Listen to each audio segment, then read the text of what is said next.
Brièvement, c'est faire des calculs sur des pièces, des calculs thermomécaniques, vérifier que les pièces tiennent bien aux sollicitations auxquelles elles sont soumises durant leur vie.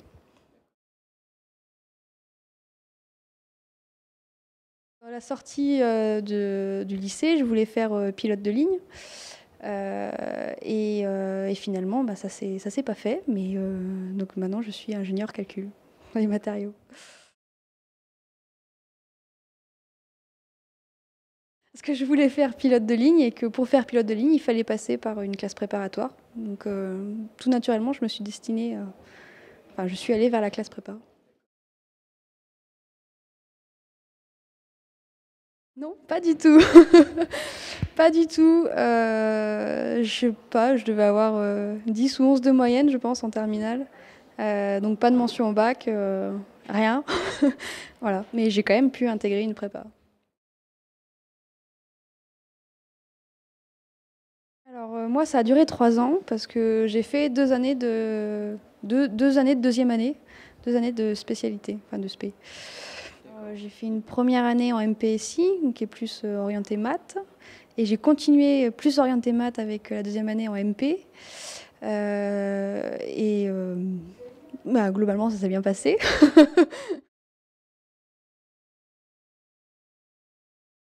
Non, parce qu'on avait toujours des créneaux où on pouvait continuer à faire du sport, une fois par semaine. Le week-end, quand je rentrais, je voyais mes amis, je sortais. Bon, effectivement, le dimanche, je le gardais quand même un peu pour travailler, mais globalement, je continuais à sortir. J'arrivais à prendre des cours de pilotage pour apprendre à piloter un petit avion. Enfin, j'avais quand même des activités à côté. Bon, la semaine, oui, il faut travailler, mais j'avais pas une vie sociale inexistante. Alors, j'ai échoué à intégrer l'ENAC, mais ça m'a pas empêché de vouloir intégrer quand même une école d'ingénieur. Euh, donc plus orienté aéronautique et spatiale, vu que c'est le domaine qui me plaît. Donc je suis restée à vouloir entrer dans des écoles d'ingénieurs, mais orientées aéronautique et spatiale. J'avais d'autres écoles en tête à la sortie de la prépa, ou que je n'ai pas pu intégrer. Mais c'était l'école des mines d'Albi proposait une option de dernière année orientée aéronautique et spatiale. Et donc c'est pour ça que je l'avais sélectionnée dans ma liste des écoles après le concours.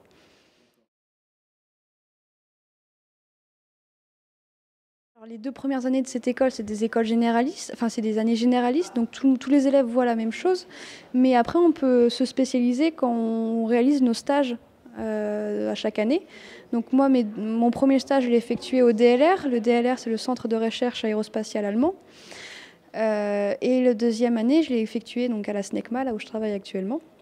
Et en dernière année, mon stage de fin d'études, lui, je l'ai réalisé chez Aerolia. C'est une entreprise qui fabrique et conçoit les pointes avant des avions. Donc tout ça, c'est orienté aéronautique et spatiale, où j'ai pu continuer la cohérence de mon projet professionnel. Pendant les 3 années d'école d'ingénieur, où j'ai découvert ce domaine-là, et je me suis un peu plus spécialisée dans ce domaine-là en dernière année de l'école, où là j'ai vu de façon plus approfondie la mécanique des matériaux et appliquée à l'aéronautique et au spatial.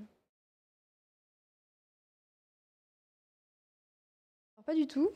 J'ai eu mon diplôme en juin. J'ai fini mon stage en juillet. Je me suis pris un petit mois de vacances quand même. Et j'ai été embauchée dans une entreprise dès le mois de septembre. Donc d'abord, j'ai commencé par une entreprise de sous-traitance en aéronautique à Toulouse. Et ensuite, j'ai été embauchée à la SNECMA en tant qu'ingénieur calcul. J'ai préféré aller à la SNECMA, voilà. Pour l'intérêt du travail, parce que c'était une plus grosse entreprise. Voilà. Alors en classe préparatoire, on était 25 à 30% de filles.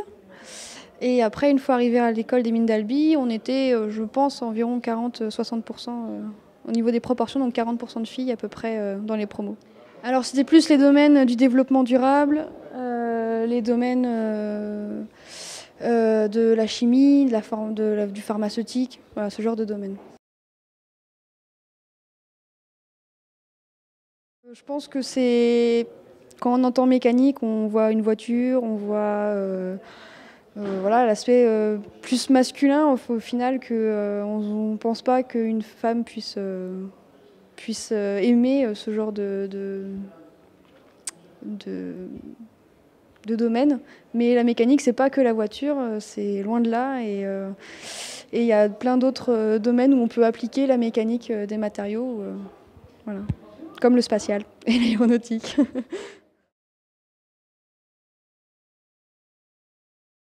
Là, je pense que la recette d'un cursus réussi, c'est vraiment faire ce qui nous plaît, aller au bout de ses envies.